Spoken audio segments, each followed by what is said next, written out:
अब हम लोग एक एक नया विषय लेकर चल रहे हैं, वो जीव विज्ञान। एक अति महत्वपूर्ण विषय जीव विज्ञान का भी अध्ययन हम लोग साथ साथ करते चलेंगे।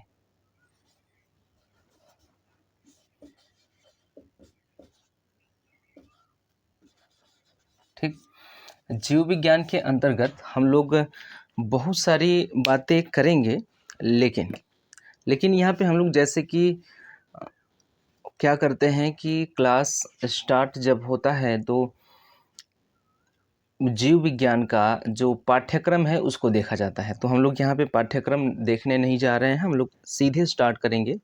और पहला जो टॉपिक होगा हमारा कोशिका विज्ञान।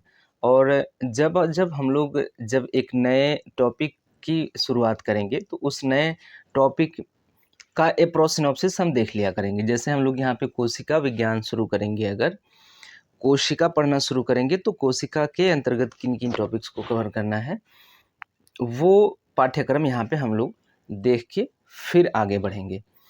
तो जीव विज्ञान में सबसे पहला टॉपिक जो हम लोग पढ़ेंगे वो पढ़ेंगे कोशिका विज्ञान।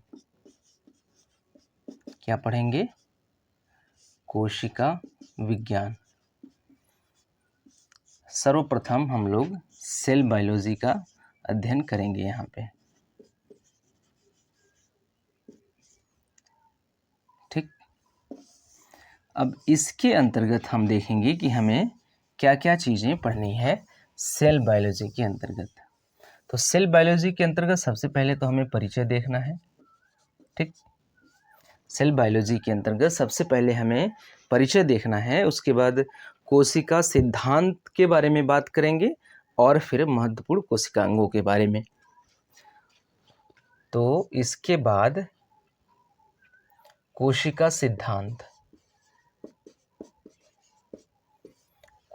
सिद्धांत की बात करेंगे, उसके बाद महत्वपूर्ण कोशिकांग।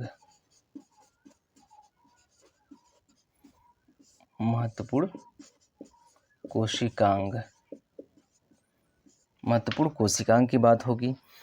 इसके बाद जो हमारा टॉपिक होगा वो होगा कोशिका का वर्गीकरण। कोशिका का वर्गीकरण और फिर कोशिका की मृत्यु। कोशिका का वर्गीकरण और उसके बाद कोशिका की मृत्यु। कोशिका की मृत्यु कर देंगे। ठीक, इन टॉपिक्स को कवर करेंगे हम कोशिका विज्ञान के अंतर्गत। कोशिका विज्ञान को साइटोलॉजी के नाम से जाना जाता है। जो कोशिका विज्ञान है, साइटोलॉजी के अंतर्गत कोशिका का अध्ययन किया जाता है। तो साइटोलॉजी के अंतर्गत हम लोग या कोशिका विज्ञान सेल बायोलॉजी के अंतर्गत सबसे पहले हम लोग परिचय देखेंगे इसका। उसके बाद परिचय देखने के बाद कोशिका सिद्धांत, उसके बाद महत्वपूर्ण कोशिकाओं को देखेंगे, कौन कौन से कोशिका के कौन कौन से अंग होते हैं। उसको देखने के बाद कोशिका का वर्गीकरण और फिर कोशिका अपने आप को मारती कैसे है, इसको प्रक्रमित कोशिका मृत्यु या प्लांट सेल डेथ के नाम से जाना जाता है। तो उस चीज़ को यहाँ पे देखा जाएगा। तो अगर परिचय की बात करें हम लोग, तो परिचय शुरू होती है 1665 से रॉबर्ट हुक नामक एक वैज्ञानिक के द्वारा। तो परिचय कहाँ से शुरू होती है? 1665 ईस्वी में और रॉबर्ट हुक द्वारा कोशिका की खोज की गई। कोशिका की खोज की गई। ये पहली बार था कि कोशिका का खोज किया गया। कब? 1665 ईस्वी में। किन्होंने खोजा? रॉबर्ट हुक महोदय ने कोशिका की खोज की। और कोशिका की खोज तो इन्होंने की ही की, साथ ही साथ इन्होंने ही कोशिका का नामकरण भी किया। 1665 ईस्वी में रॉबर्ट हुक ने कोशिका की खोज की और नामकरण भी इन्होंने ही किया। अब इन्होंने खोज कैसे की?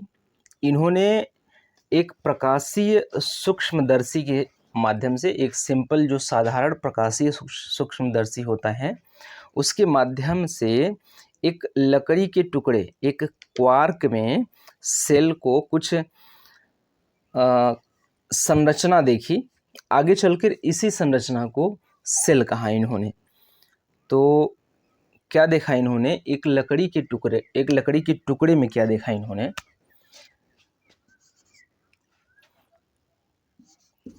एक क्वार्क में क्या देखा इन्होंने, एक संरचना, मधुमक्खी की छत्ते जैसी कोई संरचना देखी। एक क्वार्क में इन्होंने साधारण प्रकाशीय सूक्ष्मदर्शी के माध्यम से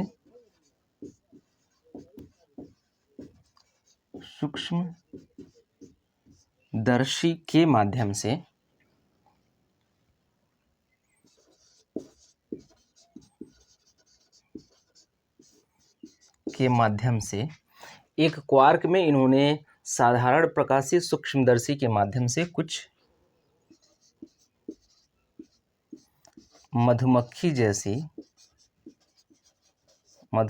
के छत्ते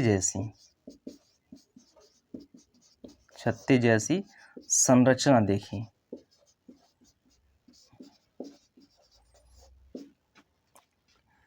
इसी को आगे चलकर इन्होंने शेल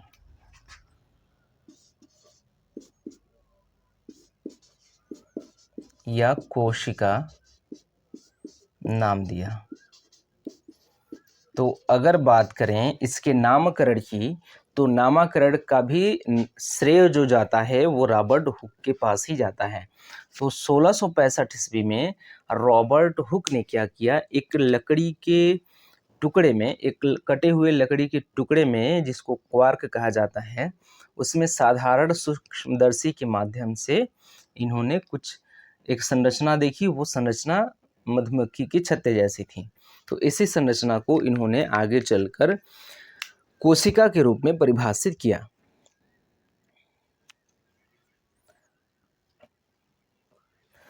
और अगर बात करें, क्योंकि हम लोग बात कर रहे हैं किसकी, क्वार्क की, किसकी, क्वार्क।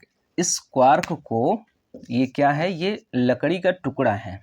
तो चूंकि लकड़ी का टुकड़ा है तो ये मृत, क्योंकि लकड़ी को काट दिया गया है तो वो क्या है कि मर चुका है, वो जो पौधा है उसकी मृत्यु हो गई है। तो इसमें जो कोशिकाएं होंगी वो मृत कोशिकाएं होंगी। तो हम कह सकते हैं कि रॉबर्ट हुक ने सबसे पहले जिन कोशिकाओं को देखा वो कोशिकाएं मृत कोशिकाएं थीं। तो हम कह सकते हैं कि रॉबर्ट हुक ने सबसे पहले जो अध्ययन किया वो मृत कोशिकाओं का अध्ययन किया। तो रॉबर्ट हुक ने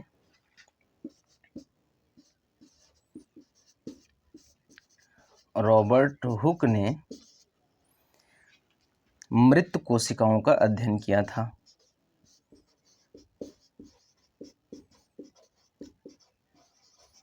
मृत कोशिकाओं का अध्ययन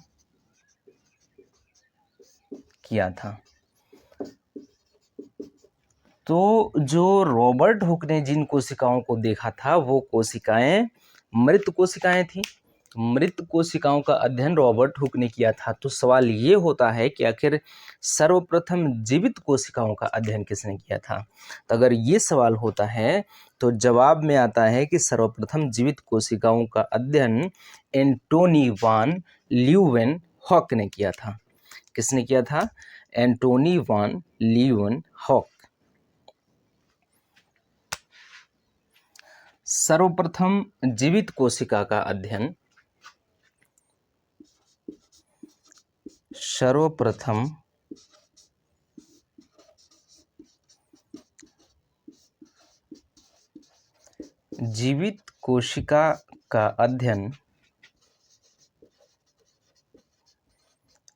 एंटोनी वॉन ल्यूवेनहॉक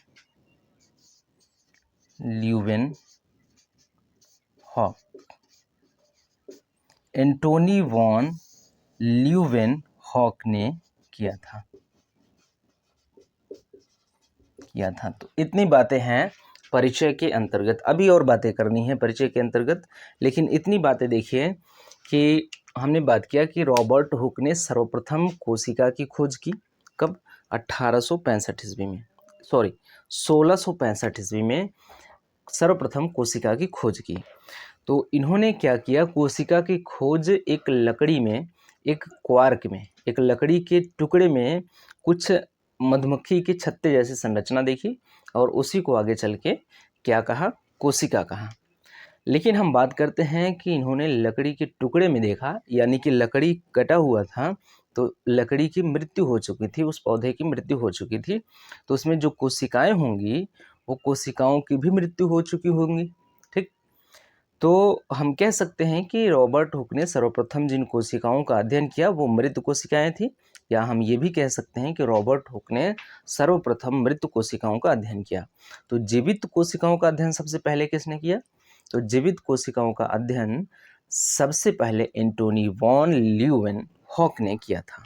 इतनी बातें हो गई इसमें परिचय में। तो एंटोनी वॉन ल्यूवेनहॉक ने क्या किया, इन्होंने एक कोशिकीय या सूक्ष्म जीवों का अध्ययन किया था।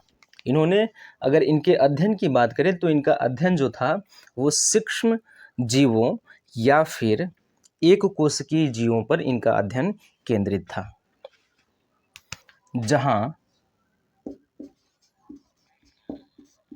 इनका मतलब किनका? एंटोनी वॉन ल्यूवेनहॉक का। इनका अध्ययन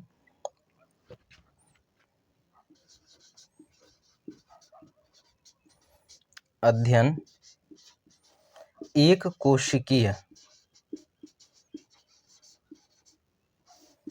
जीवों या सूक्ष्म जीवों पर केंद्रित था, या सूक्ष्म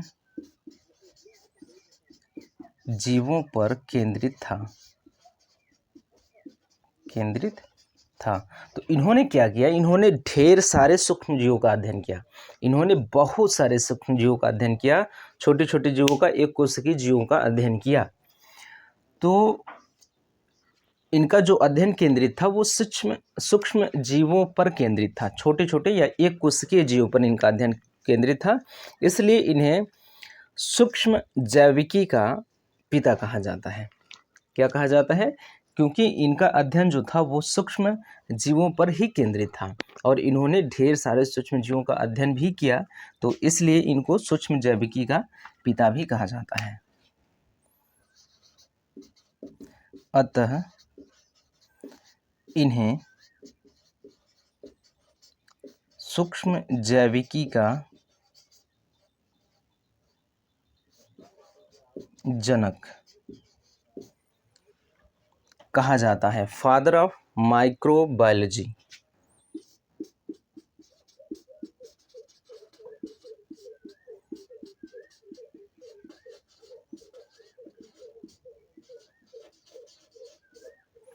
कहा जाता है। एक मिनट देखिए, यहाँ भी दिख रहा है कि नहीं? ठीक, उतना नीचे तक दिख रहा है, तो ठीक है। इतनी बातें हो गई परिचय में। ठीक, हम लोग बात कर रहे थे एंटोनी वॉन ल्यूवेनहॉक की। एंटोनी वॉन ल्यूवेनहॉक की बात करें तो इनका जो अध्ययन था, इनका अध्ययन सूक्ष्म जीवों पर अधिक केंद्रित था और इन्होंने अधिक से अधिक सूक्ष्म जीवों का अध्ययन भी किया था। ठीक ठाक सूक्ष्म जीवों का अध्ययन किया था इन्होंने, तो इसलिए इनको सूक्ष्म जैविकी का जनक कहा जाता है। इनका सूक्ष्म जैविकी का डैडी, इनका अब्बा हुजूर कहा जाता है इनको। किनको? एंटोनी वॉन ल्यूवेनहॉक को। माइक्रोबायोलॉजी, फादर ऑफ माइक्रोबायोलॉजी करके इनको संबोधित किया जाता है। और अगर एक और बात करें इसमें छोटी सी, तो सूक्ष्म ये जो कोशिका विज्ञान है, कोशिका का जो अध्ययन किया जाता है वो जिस शाखा के अंतर्गत इसका अध्ययन किया जाता है उस शाखा को साइटोलॉजी के नाम से जानते हैं। इसको भी यहाँ पे कहीं पे नोट कर सकते हैं, परिचय में ही इस चीज़ को नोट कर सकते हैं। कोशिका का अध्ययन जिस शाखा में किया जाता है उसको साइटोलॉजी के नाम से जाना जाता है।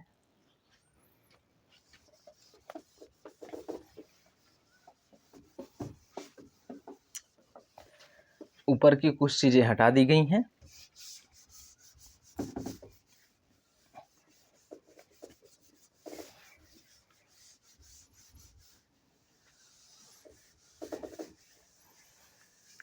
क्या हम बात कर रहे थे कि कोशिका का अध्ययन जीव विज्ञान की जिस शाखा के अंतर्गत किया जाता है उसे साइटोलॉजी के नाम से जाना जाता है।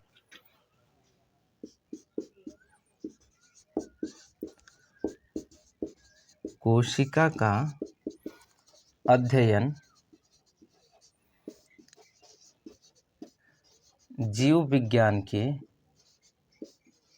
जिस शाखा के अंतर्गत किया जाता है, जिस शाखा के अंतर्गत किया जाता है उसे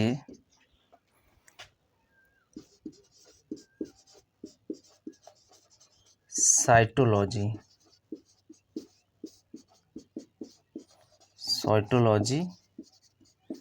कहा जाता है। ठीक, ये हो गई हमारी परिचय के बाद हम लोग बात करने जा रहे हैं कोशिका सिद्धांत के बारे में। ठीक,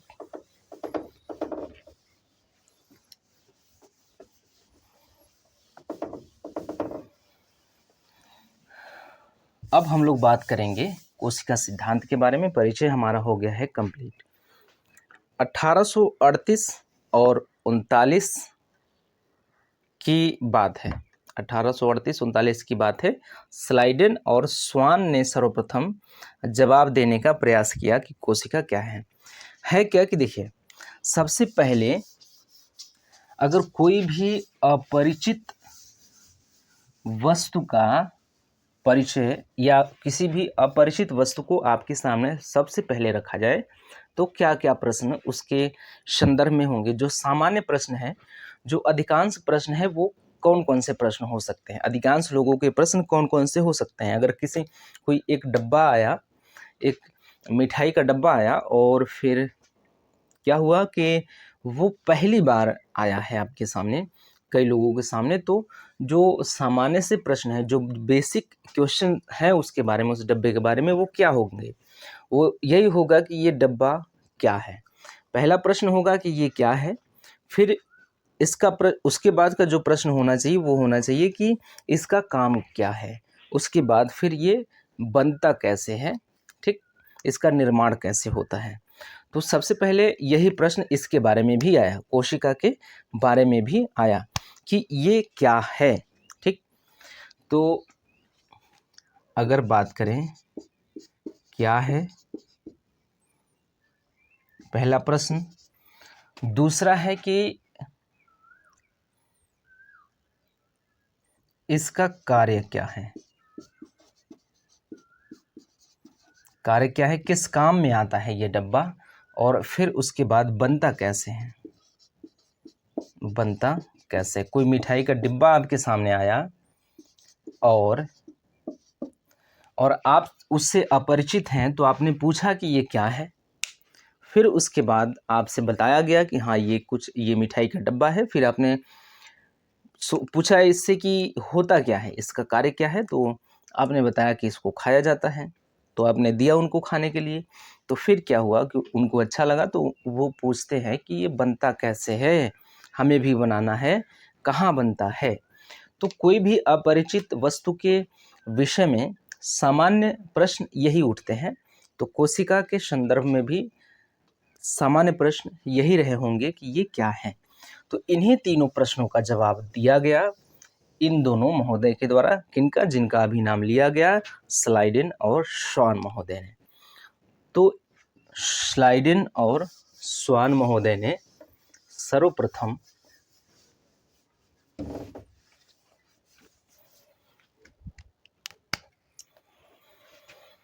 हम लोग बात कर रहे हैं कोशिका सिद्धांत में।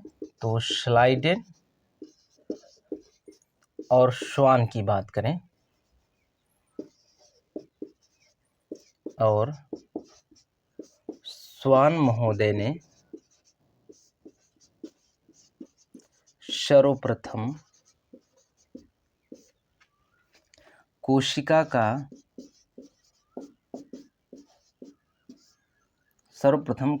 सिद्धांत प्रस्तुत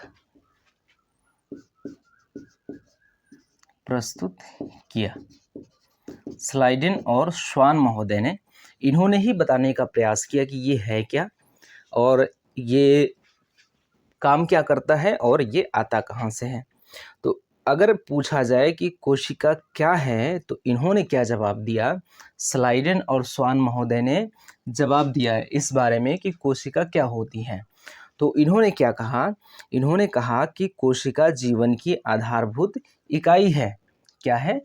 जीवन की आधारभूत इकाई है। Fundamental unit of life.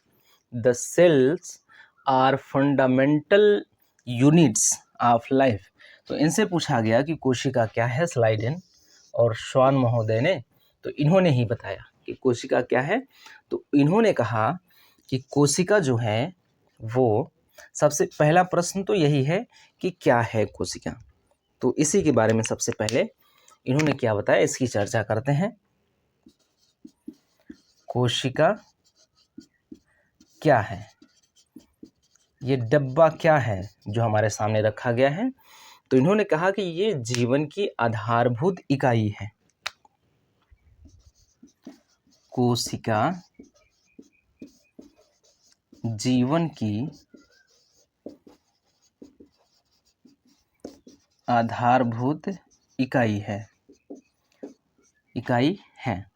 तो हमें क्या हुआ कि अभी भी नहीं समझ में आया, अभी भी समझ में नहीं आया कि ये कोशिका क्या है। तो हमने पूछा कि इसका क्या मतलब है, इसको भी तो बताइए आप कि कोशिका जीवन की आधारभूत इकाई है, तो आप कहना क्या चाहते हैं। तो इन्होंने कहा कि हम कहना चाहते हैं कि यह जीवन की संरचनात्मक और कार्यात्मक इकाई है। हमने पूछा कि आधारभूत इकाई का क्या मतलब है, तो इन्होंने कहा कि ये जीवन की संरचनात्मक और कार्यात्मक इकाई है। इसका अर्थ इन्होंने बताया, आधारभूत इकाई का अर्थ है यह, अर्थात कोशिका जीवन की कार्यात्मक और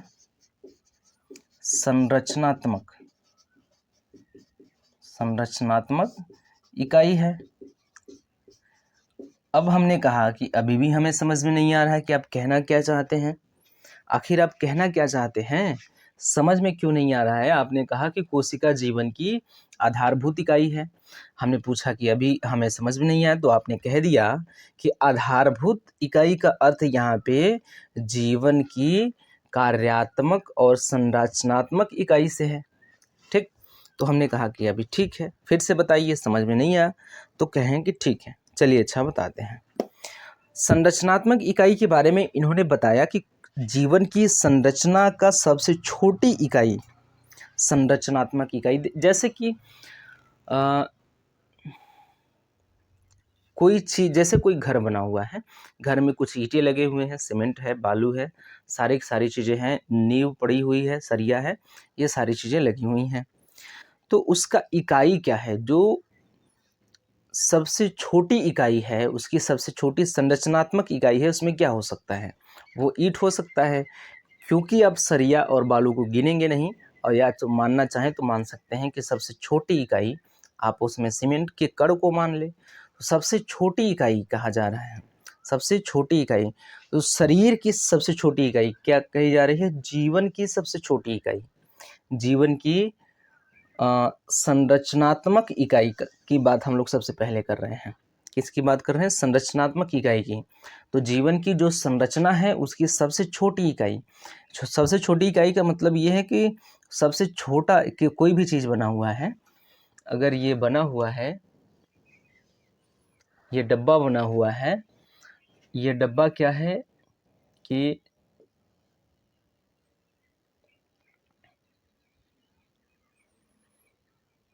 कुछ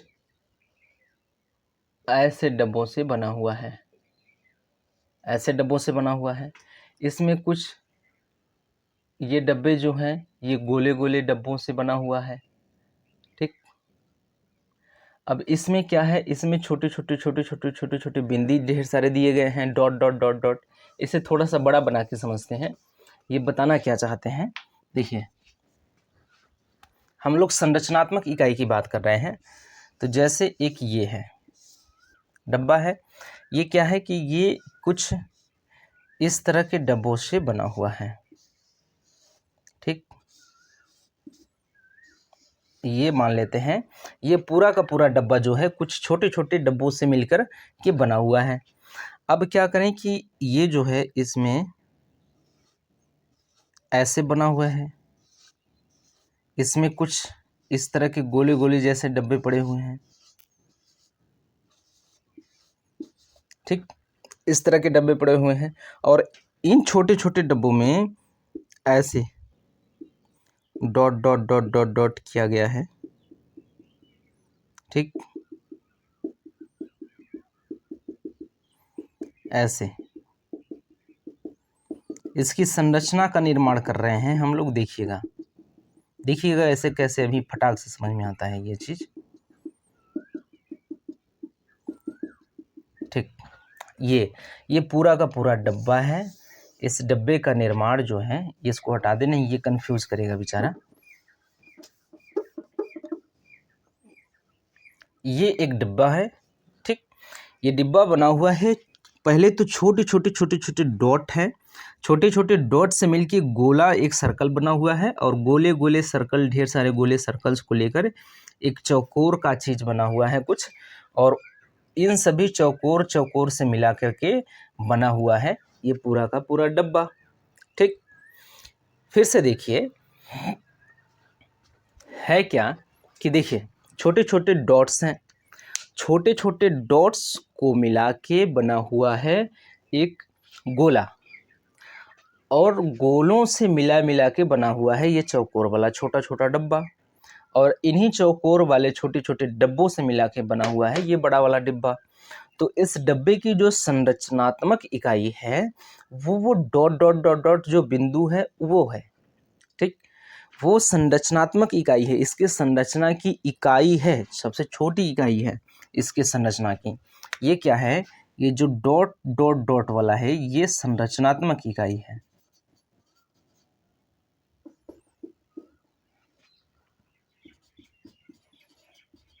क्या है, संरचनात्मक इकाई है इसका। स्ट्रक्चरल यूनिट है ये, ठीक। स्ट्रक्चरल यूनिट है ये डॉट उस डब्बे का, ठीक है। तो इसी प्रकार से ये बता रहे हैं कि ये जीवन की संरचनात्मक इकाई है। तो जीवन की संरचनात्मक इकाई का मतलब हम देखेंगे।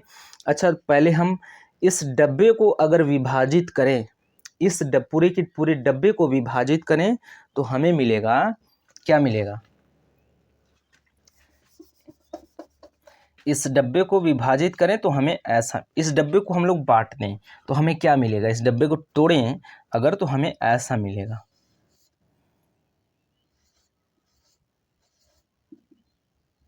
ठीक।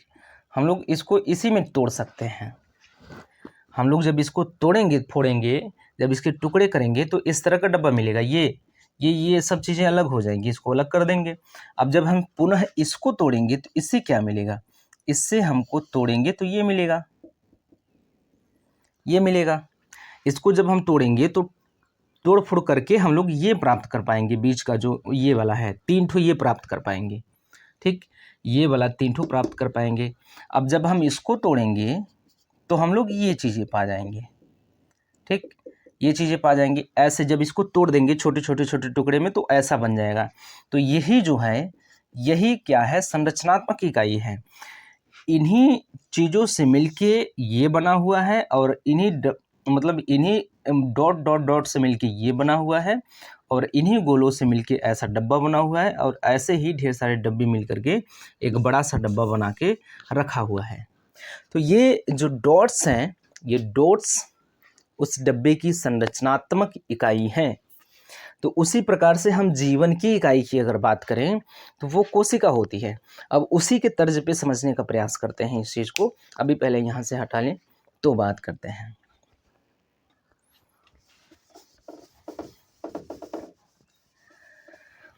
हमारा जो शरीर है, जो जीवन है, ढेर सारी कोशिकाओं से मिलके बना हुआ है।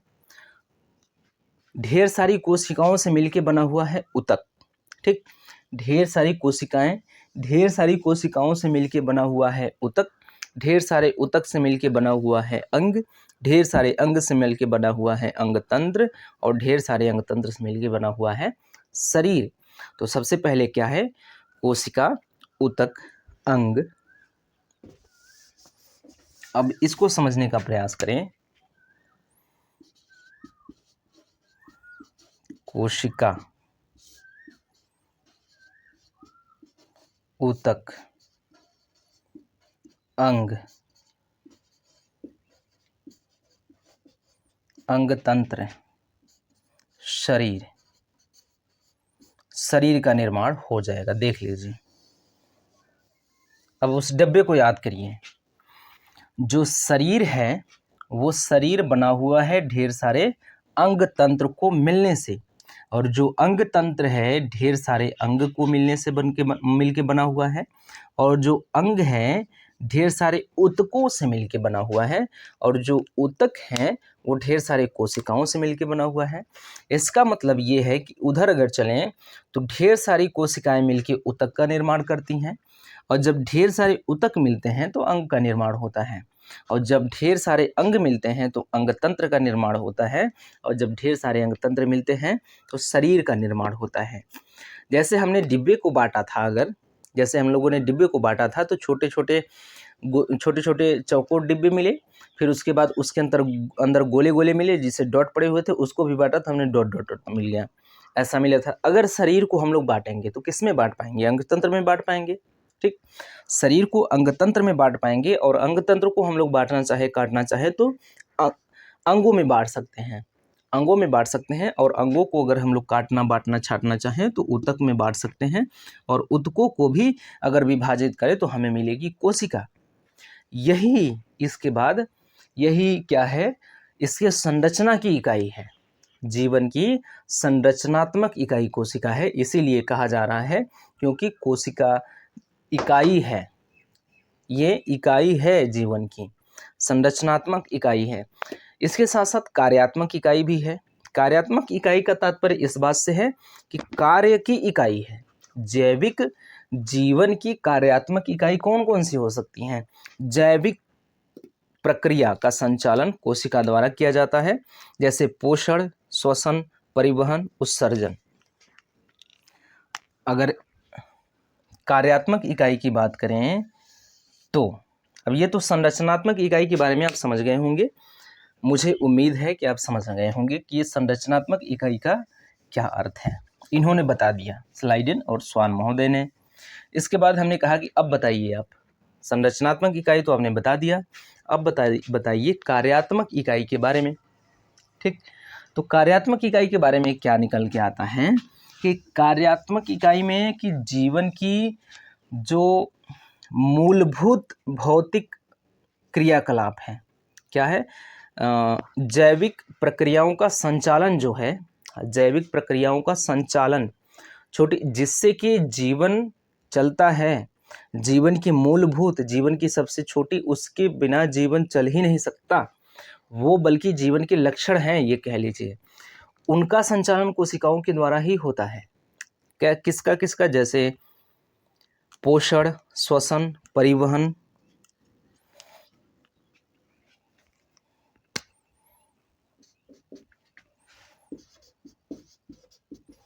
पोषण, श्वसन, परिवहन, उत्सर्जन,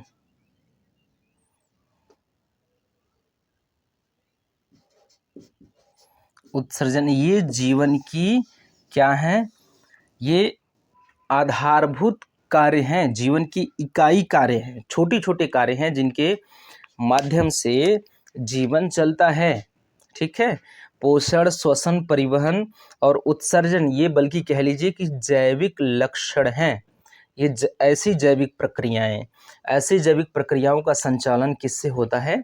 कोशिकाओं के माध्यम से होता है। तो ये जीवन की कार्यात्मक इकाई है। ये जीवन के कार्य जो हैं, जीवन को चलाने के लिए जो कार्य है यही है। जीवन को चलाने के लिए जो कार्य होता है वो यही होता है। पोषण होता है, श्वसन सांस लेते हैं, परिवहन होता है, उत्सर्जन होता है। तो ये क्या होता है कि ये जीवन की इकाई कार्य हैं, जैविक इकाई ये कार्य हैं। ठीक, जैविक कार्य के जो संरचनात्मक इकाई है ये संचालन होता है कोशिका द्वारा। ये जैविक प्रक्रियाएं हैं। तो समस्त जैविक प्रक्रियाओं का संचालन कोशिका के द्वारा होता है।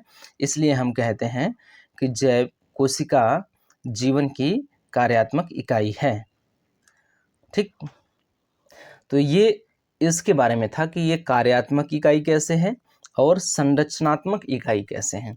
तो संरचनात्मक इकाई में आपने देख लिया, तोड़ तोड़ के शरीर को तोड़ा हमने तो हमें वो अंग तंत्र मिला, अंग तंत्र को तोड़ा तो अंग मिला, अंग तोड़ा तो ऊतक मिला, ऊतक तोड़ा तो कोशिका मिली।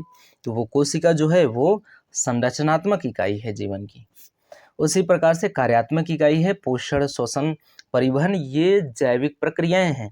इन जैविक प्रक्रियाओं का संचालन कोशिका के द्वारा होता है। तो इसीलिए कोशिका को कार्यात्मक इकाई भी कहा जाता है जीवन की। तो इतनी बातें हो गई इसके बारे में कि कोशिका क्या है। ठीक, अब अगर हम लोग बात करें तो अगला प्रश्न हो सकता है कि कोशिका का कार्य क्या है। ठीक, तो अगले प्रश्न की ओर बढ़ते हैं, इसका कार्य क्या है।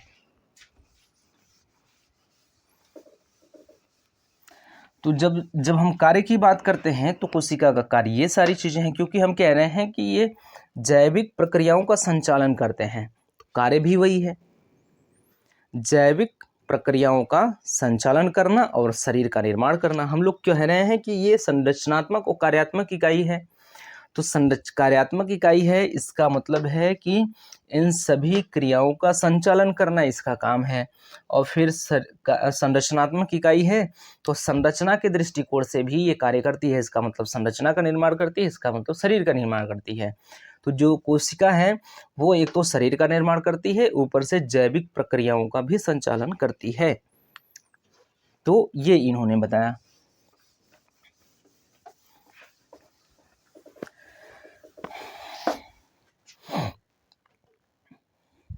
अगर बात करें हम लोग इसका कार्य क्या है,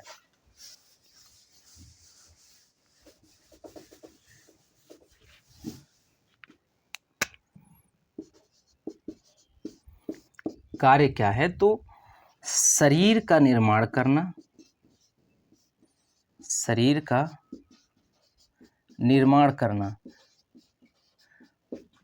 ट्रिलियंस में जो कोशिकाएं हैं 75 ट्रिलियन सेल्स ह्यूमन बॉडी में होती हैं।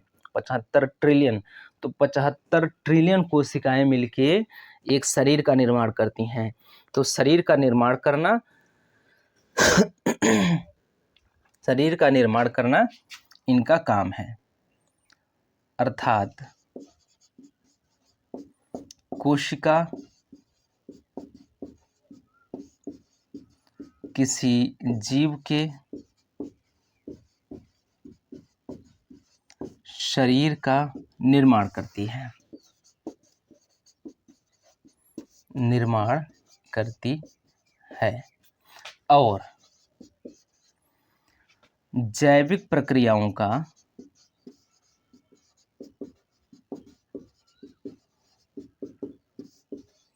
जैसे जैविक प्रक्रियाएं क्या क्या होती हैं, जो जीवन के लक्षण होते हैं, जो जीवन के, जैसे प्रजनन जीवन का लक्षण होता है, सांस लेना जीवन का लक्षण होता है, सांस नहीं लेंगे तो जीवन रहेगा नहीं। तो जैविक प्रक्रियाओं का संचालन, इन्हीं प्रक्रियाओं का संचालन क्या करता है, कोशिका करती हैं। और जैविक प्रक्रियाओं का संचालन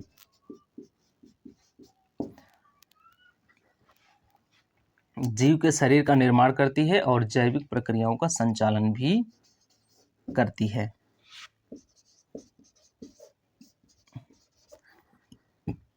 इसका कार्य क्या है, अब अगला सवाल जो था, इसका निर्माण कैसे होता है।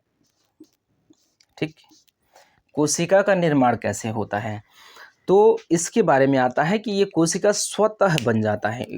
इन्होंने बताया कि शरीर में जब आवश्यकता होती है तो स्वतः कोशिका का निर्माण हो जाता है, आवश्यकता खत्म होने पे समाप्त हो जाती है। तो इन्होंने स्लाइडेन और स्वान महोदय ने बताया कि शरीर में कोशिका का निर्माण स्वतः होता है। निर्माण स्वतः होता है और आवश्यकता खत्म होने पर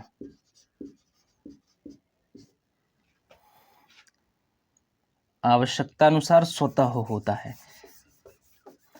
शरीर में कोशिका का निर्माण आवश्यकतानुसार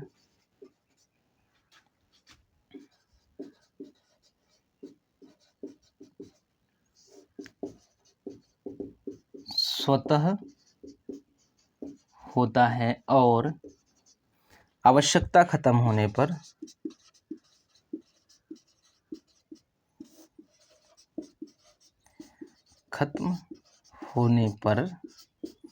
स्वतः ही समाप्त हो जाता है।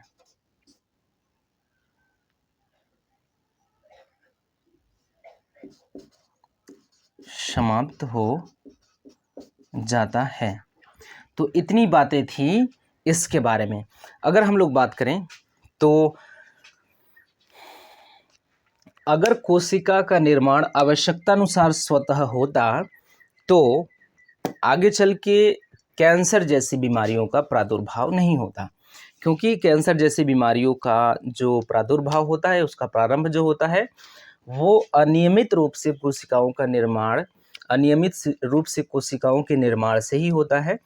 तो आवश्यकतानुसार कोशिका का निर्माण अगर होता और आवश्यकता खत्म होने पे कोशिका मर जाती, हालांकि आवश्यकता खत्म होने पे कोशिका मरती है, लेकिन कहा जा रहा है कि आवश्यकता अनुसार कोशिकाओं का निर्माण स्वतः होता है। तो अगर ऐसा होता कि आवश्यकता अनुसार कोशिकाओं का निर्माण होता स्वतः ही, तो जो कैंसर जैसी बीमारियां हैं वो नहीं होती। तो ये थोड़ा सा क्या हुआ, ये थोड़ा सा गड़बड़ी लगा इसमें। तो आगे चल के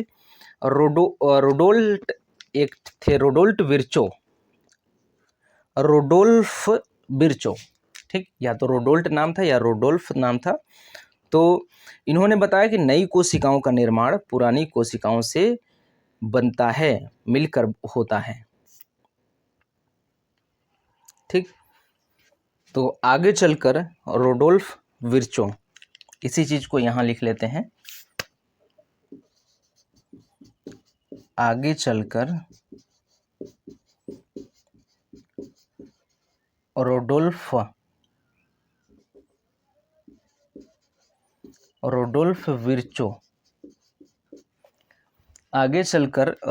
विर्चो ने बताया कि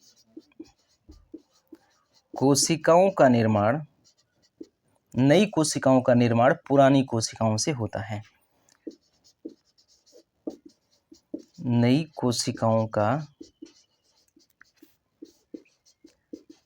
निर्माण पुरानी कोशिकाओं से होता है।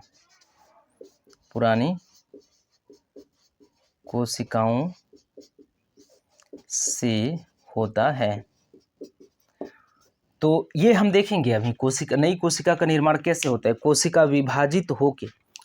खुद विभाजित होकर नई कोशिका का निर्माण करती है।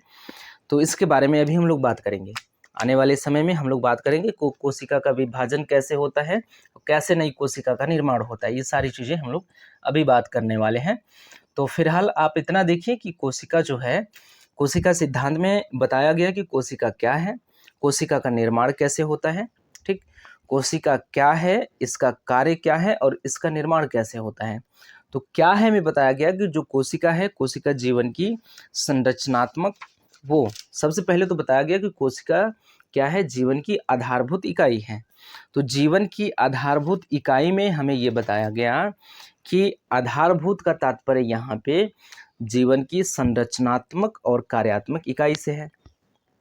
आधारभूत का अर्थ यहाँ पे देखा गया कि आधारभूत का अर्थ है जीवन की संरचनात्मक और कार्यात्मक इकाई से है। अगर हम लोग जीवन की संरचनात्मक और कार्यात्मक इकाई के संदर्भ में अगर हम लोग क्या करें, उसका व्याख्या करें, तो हम पाते हैं कि संरचनात्मक इकाई का अर्थ ये होता है कि जो जीवन की संरचना है उसमें जो सबसे छोटी कड़ी है वो ये है, सबसे छोटी, हालांकि पूरी तरह से सबसे छोटी नहीं, क्योंकि अगर सबसे छोटी होती तो कोशिका के अंग नहीं होते। कोशिका के अंग हैं जैसे माइटोकॉन्ड्रिया हैं और कोशिका भित्ति है, प्लास्टिड्स हैं, सेल वॉल हैं, इन सब चीज़ों के बारे में हम लोग पढ़ेंगे।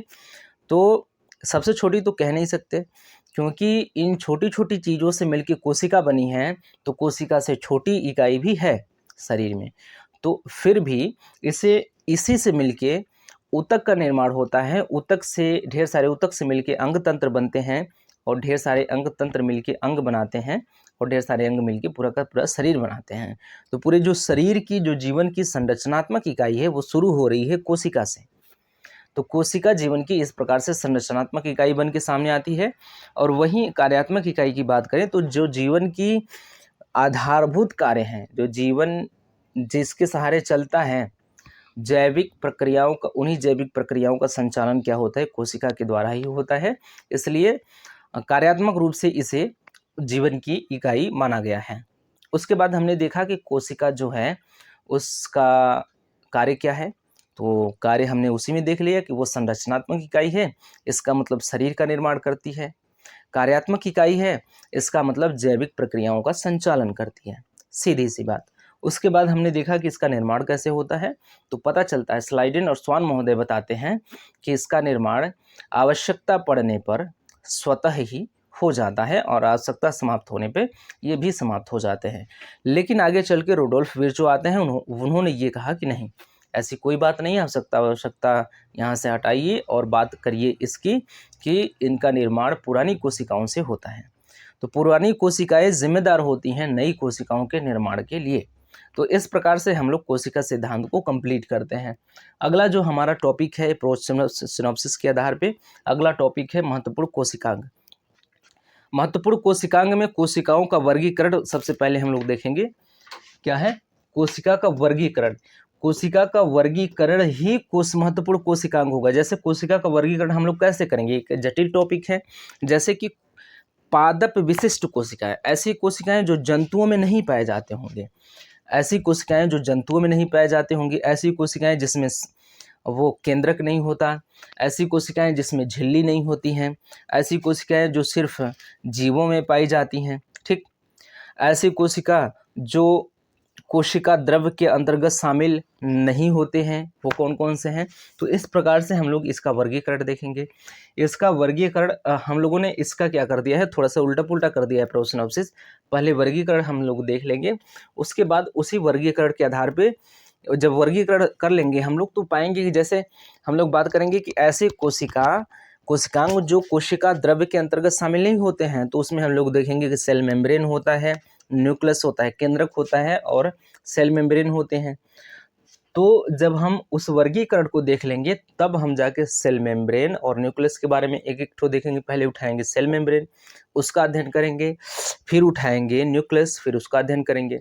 तो इस प्रकार से पहले हम लोग कोशिका का वर्गीकरण देखेंगे। वर्गीकरण करने के बाद फिर महत्वपूर्ण कोशिकांग एक एक कोशिका के बारे में, उनके बारे में, उनका कार्य, उनका निर्माण और उसके बारे में और जो कुछ महत्वपूर्ण बातें होंगी उस पर चर्चा होती रहेंगी महत्वपूर्ण कोशिकांग के अंतर्गत। इतना सब कुछ कंप्लीट करने के बाद कोशिका की मृत्यु कैसे होती है, प्रक्रमित कोशिका मृत्यु के बारे में यहाँ हम लोग चर्चा करेंगे। तो ठीक है, हमारा 2 टॉपिक यहाँ पे परिचय और कोशिका सिद्धांत समाप्त होता है। तो फिर हम अगले वीडियो में लेके मिलेंगे कोशिका का वर्गीकरण और महत्वपूर्ण कोशिकांग। महत्वपूर्ण कोशिकांग जो है ये लंबा टॉपिक है, 1-2 वीडियो ये ले सकता है, क्योंकि उन कोशिकाओं को हम लोग विस्तार से पढ़ेंगे। जो कुछ कोशिकाएं होंगी 10-12 संख्या में होंगी कोशिकांग, जो कोशिका के अंग जो महत्वपूर्ण होंगे उनके बारे में एक एक करके हम लोग अध्ययन करेंगे। तो इसमें कुछ 1-2 वीडियो लग सकते हैं। तो उसके बाद हम लोग कोशिका की मृत्यु देखेंगे। तो ये जो टॉपिक है कोशिका विज्ञान या साइटोलॉजी या कोशिका के बारे में, तो कम से कम 10 वीडियो तो लग ही सकते हैं, 10 वीडियो के लगभग या 7-8 वीडियो लग ही जाएंगे इसको कंप्लीट करने में। लेकिन इतने वीडियो लगेंगे तो इसका मतलब है कि हम लोग विस्तार से इसका अध्ययन कर पाएंगे। ठीक है, तो मिलते हैं अगले वीडियो में, तब तक के लिए धन्यवाद।